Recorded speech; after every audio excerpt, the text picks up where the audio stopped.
जिसको चाहिए कि नहीं, जो सबसे स्पेशल चीज है, कुछ तो इस जीवन में इतने मात्र पे मुझे नहीं तसल्ली है, इतना मात्र मेरे को नहीं पसंद है, मुझे तो वही पाना है जो उन ऋषियों ने पाया। उसके लिए मुझे कुछ भी क्यों ना करना पड़े, तब वो कभी भी ये नहीं पूछेगा जी साधना करने का सरल रास्ता कौन सा है, क्योंकि उसकी दृष्टि सरल या कठिन पे नहीं है, उसकी दृष्टि लक्ष्य के ऊपर है। वो कहता है कितना भी कठिनतम क्यों ना हो, उसके लिए घर परिवार तो क्या सारी दुनिया भी क्यों ना छोड़नी पड़े, उसके लिए चाहे ये प्राण भी क्यों ना छोड़ने पड़े, उसको पाना है। तो ये ऐसी अभिप्सा थी महर्षि दयानंद की कि शरीर चाहे गल जाए मेरा, पर यदि वो समाधि से मिलता है तो मैं 8 घंटे समाधि लगाऊंगा, अगर वो ध्यान से मिलता है तो मैं इतने घंटे ध्यान करूंगा, अगर वो जप से मिलता है तो मैं इतना जप करूंगा। और किया उन्होंने। उनको किसी ने बताया कि उस नदी के पार एक ऐसे सिद्ध महात्मा रहते हैं कि उनसे आप एक बार मिल लोगे तो आपके जीवन का समाधान मिल जाएगा, और नदी के पार जाने का कोई उपाय नहीं है, ना कोई नौका है, ना इनके पास पैसे हैं, नदी पथरीली है और इनके पास कोई ऐसा ट्रैक सूट भी नहीं है, और उस बर्फ की चट्टानों से शरीर लहूलुहान हो गया तो भी नदी के पार जाते हैं। इसको कहते हैं प्यास, अभिप्सा। जितने जिसकी है उतने अनुपात में फिर हमें चीजें मिल जाती हैं। ठीक है, चलो आगे। हो गए प्रश्न? ओम दीदी प्रणाम। दीदी जैसे कि हमारे जो वरिष्ठ होते हैं कोई भी, जैसे आप भी कभी कभी हमें डांटते हैं तो हमें उस समय थोड़ा सा बुरा लगता है। हम कोशिश करते हैं मन में, मतलब कि ये हमारे अच्छे के लिए है, पर फिर भी न चाहते हुए भी, जैसे आपने बोला कि उन चीज़ों को हम बार बार याद करेंगे। हम सोचते कि नहीं याद करें क्योंकि वो हमारे अच्छे के लिए, फिर ना भी आप यूं भी सोच लो कि हमारे अच्छे के लिए नहीं है तो भी कौन सा हम डांटना बंद करेंगे, तो चालू रहेगा हमारा। तो नहीं, पर वो नहीं रुक पाता है कभी कभी है, वो नहीं रुक पाता है, जैसे कि बार बार वो ही याद आता है कि हमें क्यों डांटा, हमें क्यों डांटा। तो वो आपकी प्रॉब्लम है, मेरी थोड़ी है। मेरा काम तो डांटने का है। तो उसका उपाय बताइए। उसका उपाय ये है कि सुनते रहो चुपचाप और हटा दो। जिस चीज के लिए डांटा जा रहा है उस चीज को हटा दो। वही तो, कैसे हटाए? है? कैसे हटाए? हटा दो, बस दीदी ने बोल दिया तो ऐसे विश्वास करो अपने बड़ों के ऊपर। आप तो खुद ही कह रहे हो ना कि हमें ये लगता है कि हमारे भले के लिए ही डांटते हैं, तो भले के लिए डांट रहे हैं तब तो जरूर ही हटा देना चाहिए, क्योंकि भले के लिए डांटा है। और बुरे के लिए डांटा है तब भी हटा देना चाहिए कि बुरा उस व्यक्ति का होने वाला है जिसने बुरी भावना से डांटा है, तो मैं क्यों उसको अपने सर पे लूं। तो किसी भी हालत में हटा सकते हैं आप, दोनों स्थिति में। अगर किसी ने दुर्भावना से डांटा है तो वो उस व्यक्ति की समस्या है, तो वो अपना भुगतेगा। और किसी ने सद्भावना से डांटा है तो फिर तो बहुत ही अच्छी बात है। तो किसी भी हालत में हमें दूसरे को अपने अंदर मतलब ज्यादा वो नहीं देना है, मुझे क्या करना है उसके ऊपर फोकस। में बार बार यही बात कहती हूँ रोजाना कि फोकस दूसरे पे नहीं करना, फोकस अपने पर करना है, मुझे क्या करना है। अगर मेरी स्थिति ऐसी है, ठीक नहीं है, और जो कह रहे हैं दूसरे लोग तो ठीक ही कह रहे हैं, तो उनका क्या बुरा मानना, ठीक ही तो कह रहे हैं, क्योंकि मैं हूं ही ऐसा, मेरे अंदर है ही दोष। और यदि मेरे अंदर दोष नहीं है और फिर भी लोग कह रहे हैं तब क्या बुरा मानना है, क्योंकि दोष मेरे अंदर है ही नहीं। अगले व्यक्ति का व्यू हो सकता है ये, तो वो अपना जाने। उपाय बहुत हैं भाई, बात चलने की करो। उपायों में कोई कमी गीताकार ही नहीं छोड़ रही है। कितना हमें समझाया है, कर्म योग के माध्यम से, भक्ति योग, ज्ञान योग समझा ही रही है। अर्जुन बनने की जरूरत है, सरल बनो।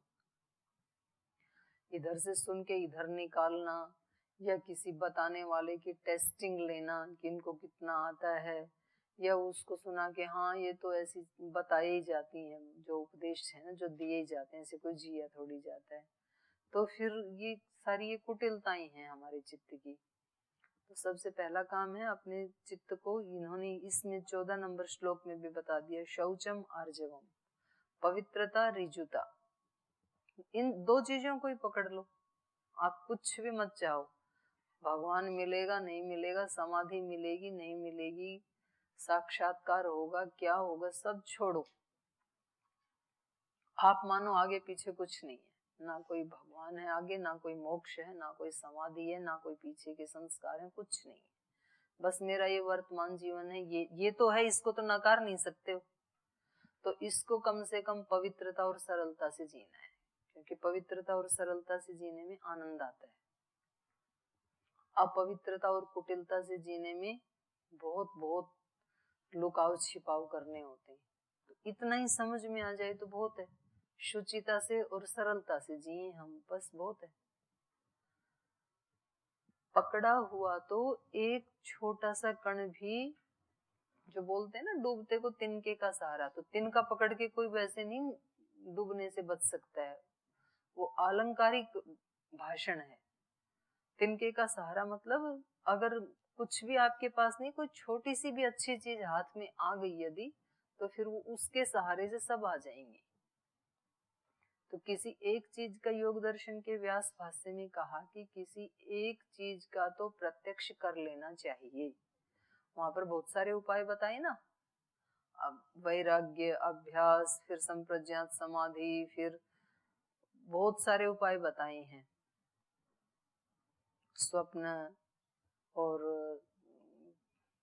विशोका व ज्योतिष्मति, वीतराग विषयम व चित्तम, तो ऐसे ऐसे बहुत सारे उपाय बताए।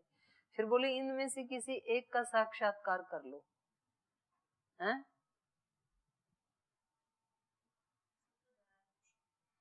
हाँ, तो एक को भी यदि आपने साक्षात्कार कर लिया तो उसको पकड़ करके फिर आप सिद्धि को प्राप्त कर सकते हैं। और थोड़ा भी अनुभूति में नहीं आया ना, फिर ये बेकार है सारा ज्ञान। इसमें ज्ञान की निंदा नहीं है, ज्ञान को प्रयोग न करने वाले व्यक्ति की निंदा है। ऐसे होता है कई बार कि व्यक्ति जो है ना खुद आचरण न करने के कारण सारे शास्त्र को और सारे ज्ञान को भी बदनाम कर देता है। लोग कहते हैं कि जो ज्यादा विद्वान है ना, इनका जीवन तो देख लो एक बार, तो इनसे अच्छे तो जो अविद्वान है वो ज्यादा अच्छे हैं, क्योंकि उनका आचरण अच्छा है। तो इसमें ज्ञान की निंदा नहीं है। आगे चलो, या किसी का और प्रश्न है?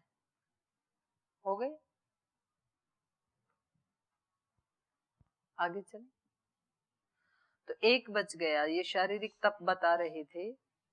तो हमने जो 4 जाने, ये चारों तप हमने शुरू कर दिए कि अभी करने हैं? सारा पढ़ने के बाद चालू करने हैं। शारीरिक तप शुरू हो गया कि ये सारा श्लोक पढ़ने के बाद शुरू होगा? कोई उत्तर नहीं। शारीरिक तप शुरू हो गया या पूरा श्लोक पढ़ने के बाद चालू होगा? तो कल पढ़ रहे थे हम ब्रह्मचर्य के बारे में। देव द्विज गुरु प्राज्ञ पूजनम शौचम आर्जवम ब्रह्मचर्यम। और ब्रह्मचर्य का मैंने क्या बताया था? सारी इंद्रियों के ऊपर अपना कंट्रोल, ये बताया था।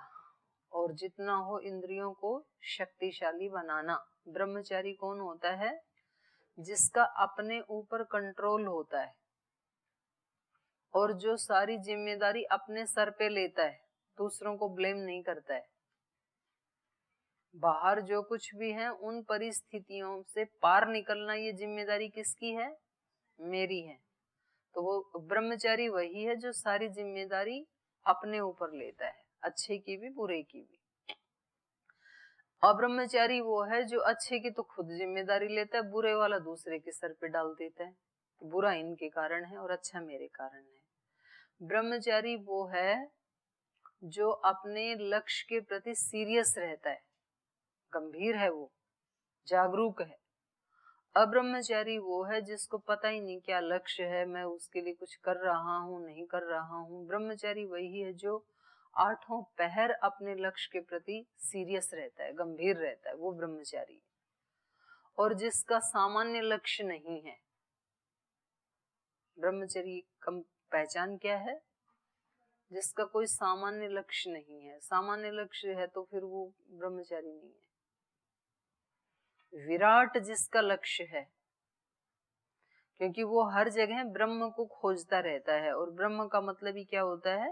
विराट, विशाल, बड़ा लक्ष्य है। जिसका बड़ा लक्ष्य है वही ब्रह्मचारी होता है। ब्रह्मचारी होता है वो जरूर बड़ा लक्ष्य बनाता है, दोनों अन्योन्य आश्रित हैं। और इसका ये अभिप्राय नहीं है कि फिर वो जीवन में जो है ना बहुत ऐसा कोई खूंखार सा होता है, ऐसा उसका, ऐसा नहीं है। वो देखता है किस देश काल परिस्थिति में कभी उसको पीछे कदम हटाना होता है तो पीछे कदम हटाता है, बैक गियर भी लगाना जानता है, आगे तो बढ़ता ही बढ़ता है। लेकिन कभी ऐसा होता है, जैसे मान लो कि हमारे सामने कभी कोई गुरुजन हैं, देवजन हैं, द्विज हैं, प्राज्य हैं, और उनके सामने, और कभी हमें ये भी लगता है कि इनको शायद जो जानकारी है वो ठीक जानकारी नहीं है, और जैसी इनके पास जानकारी है उसके अनुसार ये कुछ कह रहे हैं, तो वहां पर फिर वो अकड़ता नहीं है, तो उसको एक कदम पीछे हटाना पड़ता है। लेकिन पीछे हटाने का मतलब ये नहीं है कि फिर वो पीछे ही हट गया। शेर जब कभी पीछे कदम हटाता है तो समझ लो हाई जंप मारने वाला है, इसलिए पीछे हटाता है एक कदम। इसलिए ब्रह्मचारी को यदि कभी एक कदम पीछे भी हटाना होता है तो समझ लो कि कोई बड़ी छलांग लगाने वाला है वो। तो उसको कब पीछे हटाना है, कब आगे बढ़ना है, कब क्या करना है, वो पूरा सजग रहता है, पूरा गंभीर रहता है। और जो भी जीवन में ऊंची नीची स्थिति आती हैं उनमें वो बैलेंस कर पाता है। अगर व्यक्ति में शक्ति नहीं है तो वो नहीं कर पाएगा। फिर वो थोड़ी सी अच्छी सी परिस्थिति आते ही फिर वो घमंड से चूर हो जाएगा और वो कोई ना कोई गलती कर बैठेगा। फिर उसमें अहंकार आ जाएगा, और उसमें कोई भी ऐसी परिस्थिति आ गई जीवन में संघर्ष वाली तो फिर वो टूट जाएगा। जल्दी ही वो रोध होकर के और दूसरे को ब्लेम करके जीवन बस ऐसे बिखर सा जाता है। फिर क्योंकि शक्तियां सिमटी हुई नहीं है तो उसको फोकस नहीं कर पाता एक जगह वो। तो ये बहुत, ब्रह्मचर्य का पालन करना क्या है? ब्रह्मचर्य का पालन करना क्या है? शारीरिक तप। ब्रह्मचर्य का पालन क्या है? देव द्विज गुरु प्राज्य पूजन, ये क्या है? पवित्रता क्या है? रिजुता क्या है? कुछ तो अभी भी ऐसे बैठे, मैं पूछ रही हूँ, उनको ये भी नहीं पता बोलने की तो बात में ठीक से बैठ तो जाओ। बैठो तो ब्रह्मचारी की तरह से, बूढ़ों की तरह से बैठे। मतलब ठीक है, बुजुर्ग को तो थोड़ा सहारा लेना चाहिए, ठीक है। हाँ। ब्रह्मचर्यम अहिंसा च शारीरम तप उच्यते। और अगला तप क्या है? अहिंसा। अब तक हमने शारीरिक तप के बारे में सुना, वो किस रूप में सुना था? शारीरिक तप मतलब शरीर को दुख देना, शरीर को खाना नहीं खिलाना, सुखा के कांटा कर देना, जूते नहीं पहनना, स्वेटर नहीं पहनना, शाल नहीं पहनना, और रोगी हो गए तो भी दवाई नहीं खाना, उनको हमने शारीरिक तप कहा था। लेकिन भगवान कृष्ण का शारीरिक तप बिल्कुल अलग ही है। ये कहते हैं कि ये 5 प्रकार का शारीरिक तप है। तो ये अहिंसा, अहिंसा क्या है? अहिंसा क्या है? अहिंसा मतलब, हिंसा क्या है? हिंसा मतलब किसी भी प्राणी को मन से, वचन से, कर्म से,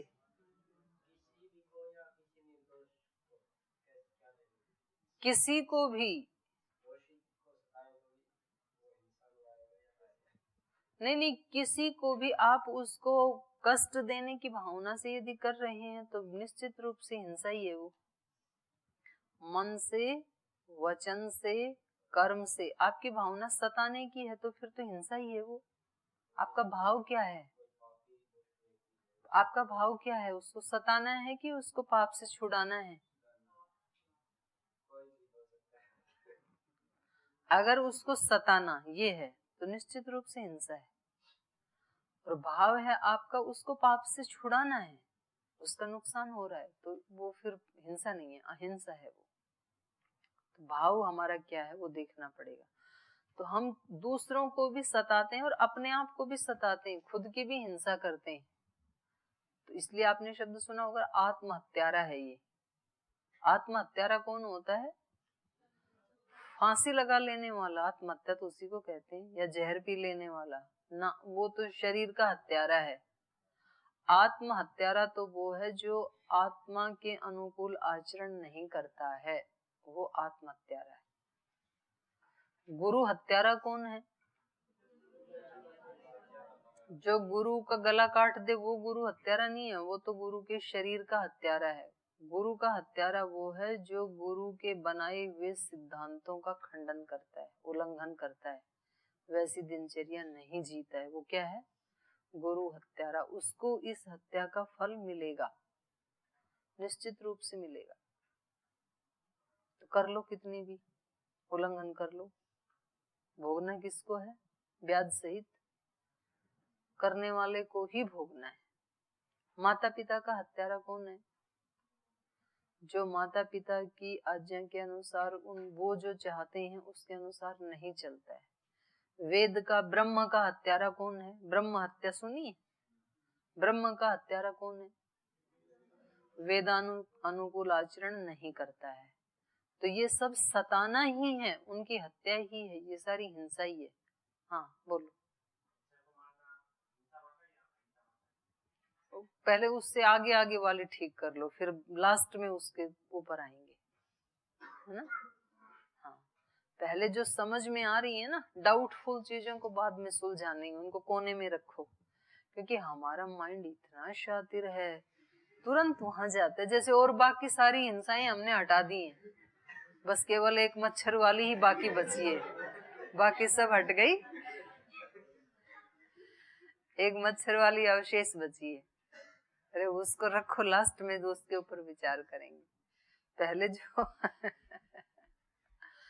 जो ब्रह्म हत्या है, गुरु हत्या है, पितृ हत्या है, आत्महत्या है, इनसे तो सुलट लें पहले, कहाँ कहाँ हो रही है। तो क्या आप देख के आएंगे कल अपने जीवन में कहाँ कहाँ हत्या हो रही है? देख सकते हैं? देखेंगे कल? देखना अपने लिए हितकारी है, बुरा है, अच्छा ही है, तो उसके लिए 5-10 मिनट देना अपने आप को, लाभ होगा उससे। तो ये अहिंसा है कि हम अपने आप को भी पीड़ा ना दें और दूसरे को भी ना दें। और कई बार तो हम देते नहीं हैं और हमारी किसी भी क्रिया से दूसरे अपने आप ही पीड़ित हो जाते हैं, तो तब क्या करें? हम नहीं दे रहे हैं, हम ठीक ही जीवन जी रहे हैं, तो दूसरा व्यक्ति परेशान हो रहा है। वो कहता है इसका चलना देखो कैसे चल रहा है, इसका बोलना देखो कैसे बोलता है, इसका बैठना देखो कैसे बैठा है। वो मतलब क्या करें, कैसे बैठे, कैसे चले? दूसरा व्यक्ति कहता है जी मैं क्या करूं, मैं जो करता हूँ इसको बुरा ही लगता है, तो क्या करें हम? तो ये फिर उसकी समस्या है, फिर ये हमारी हिंसा में नहीं आएगा। लेकिन हमें क्या करना चाहिए वो हमें जरूर करना है। आप ये नहीं करना बोल दिए हम तो पढ़ते नहीं, आनंद से रहते हैं। अब जब हमें पढ़ता हुआ ना देख के आप परेशान होते हो तो आपकी समस्या है। तो ऐसी इक्वेशन फिट नहीं कर लेना। हमें जो करना चाहिए वो हमें जरूर करना है, और वो ऐसा करना है कि उसमें किसी दूसरे को कष्ट ना हो। तो आप इसको बहुत जगह देख सकते हैं। आप खाना खाने के लिए जाते हैं, एक व्यक्ति को ज्यादा भूख है, वो आपसे आगे जाके थाली उठाना चाहता है तो उठा लेने दो। छोटी छोटी तो सेवाएं, छोटे छोटे पुण्य तो कमा ही सकते हैं ना दिन भर में, और छोटी छोटी अहिंसा का पालन कर सकते हैं, हिंसा से बच सकते हैं, और छोटी छोटी हिंसाएं हो जाती हैं जागरूक नहीं रहते हैं तो ये पांचों क्या हैं? शारीरिक तप है। देव द्विज गुरु प्राज्ञ पूजनम शौचम आर्जवम ब्रह्मचर्यम अहिंसा च। अहिंसक व्यक्ति तब ही हो सकता है जब वो प्रेम से भरा हुआ होगा, और प्रेम से भरा हुआ व्यक्ति तभी हो सकता है जब उसका ईश्वर के साथ कनेक्शन रहेगा। जो व्यक्ति ध्यान उपासना नहीं करता है, ईश्वर से शक्ति नहीं लेता है, वो हमेशा भयभीत रहता है, वो हमेशा उसमें प्रेम का अभाव रहता है, वो केवल सेल्फ सेंटर्ड रहता है। सेल्फिश उसी को बोलते हैं, मतलब मेरे को कोई बाधा ना आए, बाकी किसी को कितना भी कष्ट मिले जाए। तो ये स्थिति प्रेम की नहीं है। प्रेम की स्थिति है कि मैं बच भी जाऊं तो कोई बात नहीं, दूसरे को मिल जाना चाहिए। तो ऐसा जिसका हृदय प्रेम से भरा हुआ होगा वो व्यक्ति अहिंसक होगा, वही व्यक्ति अभय होगा, उसको भय नहीं होता। हिंसा भय के कारण भी होती है। हिंसा कितने कारणों से होती है? लोभ के कारण होती है, क्रोध के कारण होती है, मोह के कारण होती है। पढ़ा है ना आपने योग दर्शन का सूत्र, लोभ क्रोध मोह पूर्वका। और उसमें फिर कैटेगरी है, मृदु मध्य अधिमात्र। तो लोभ पूर्वक हिंसा करते हैं। हमें लोभ होता है कि आज की सब्जी जो है ना वो बनी है वो बहुत अच्छी, मेरे को बहुत अच्छी लगती है, तो मैं जल्दी जा करके खा लूं, कहीं ऐसा हो कि ना बचे। और मेरे को पता है कि अभी तो मेरे पीछे 10 लोग और बचे हैं और सब्जी अभी इतनी सी ही बची है, तो मैं क्या करता हूँ, उनकी वो जाने, मैं अपनी पूरी कटोरी भर लेता हूँ। तो ये हिंसा है कि नहीं है? क्योंकि आपने उस 10 वालों को तो कष्ट दे दिया। और ये हिंसा क्यों की आपने? लोभ पूर्वक की, आपको लोभ था उसका। और कभी कभी होती है क्रोध पूर्वक, उसने मेरा बुरा किया इसलिए अब मैं भी उसको बता देता हूँ, उसने बुरा किया तो मैं भी उसको जवाब दे देता हूँ। तो ये कैसी हिंसा है? क्रोध पूर्वक। गुस्सा आता है ना, जिसने हमारा अपकार किया उसको हम छोड़ेंगे नहीं। और तीसरी होती है मोह पूर्वक, मूढ़ता पूर्वक, मतलब कोई सुख भी नहीं मिलता, उसने कुछ बिगाड़ा भी नहीं हमारा, तो भी हम हिंसा करते हैं।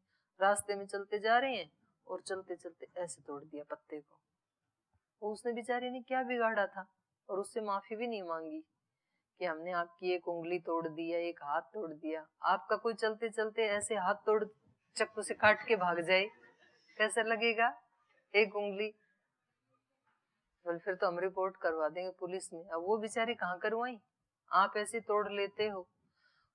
वहां जा रहे थे, कोई कुत्ता आराम से सो रहा था, आपने क्या किया? नए जूते पहन के गए थे, किक मारी बेचारे के, प्या प्या करता वहां तक जाता है। लगता ही नहीं हमने हिंसा कर दी। मतलब ऐसी ऐसी हिंसाएं हम बहुत करते हैं चलते चलते। इसको कैसी हिंसा कहेंगे? मोह पूर्वक, मूढ़ता पूर्वक। मोह के दो अर्थ हैं, एक तो आसक्ति वाला मोह, उस मोह का भी है यहाँ पर जिक्र, उसमें भी कर देते हैं हम। किसी माँ के बच्चे को किसी पड़ोस के बच्चे ने अगर पिटाई कर दी तो माँ क्या करती है, बाहर जाके उसको पीटाती है कि तूने मेरे बच्चे को क्यों पीटा। ये हिंसा उसने माने क्यों की? आसक्ति के कारण। और ये जो मैंने पत्ते तोड़ने वाला, किसी प्राणी को, ऐसे कुत्ते को, फूल को नुकसान पहुंचाना, ये है मूढ़ता के कारण। तो ये हम क्यों करते हैं हिंसा, ये पहले हमें देखना पड़ेगा और फिर उसको हटाना पड़ेगा, तब हम अहिंसा का पालन कर सकते हैं। जब हम सब वस्तुओं के प्रति प्रेम से भरे हुए हैं, अभयता से भरे, हमें भय नहीं है। भय के कारण भी व्यक्ति हिंसा करता है। कोई सांप आ रहा है कमरे में और आपको क्या लग रहा है? भय। तो फिर आप क्या करते हैं? उसको मारते हैं, क्योंकि आपको भय है उससे। तो भय के कारण भी हिंसा होती है। तो इन हेतुओं को हटाना है हमें। अहिंसा का यदि पालन करना है तो अहिंसा की फिर हमें खोज करनी पड़ेगी।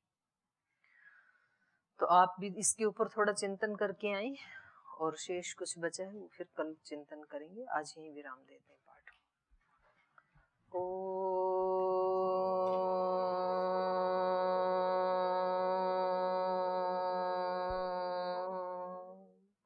शांति शांति शांति।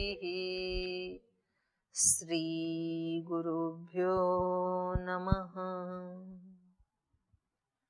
हे हृदेश्वर, हे सर्वेश्वर, हे प्राणेश्वर, हे परमेश्वर।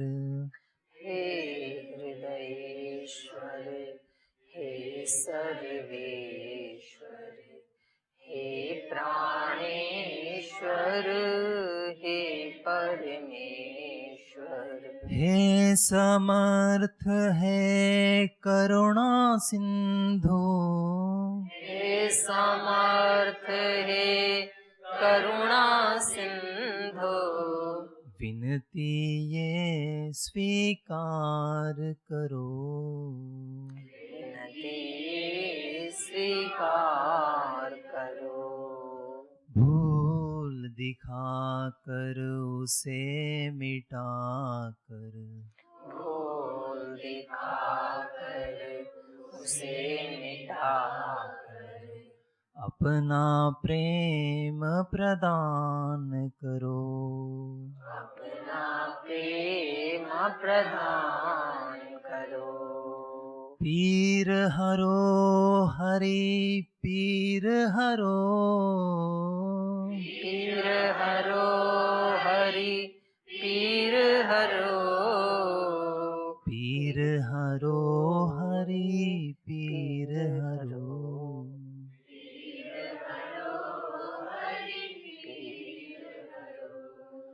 हे हृदेश्वर, हे सर्वेश्वर, हे प्राणेश्वर, हे परमेश्वर। हे हृदेश्वर, हे सर्वेश्वर, हे प्राणेश्वर, हे परमेश्वर। हे प्राणेश्वर, हे परमेश्वर, हे प्राणेश्वर, हे परमेश्वर। ओम श्री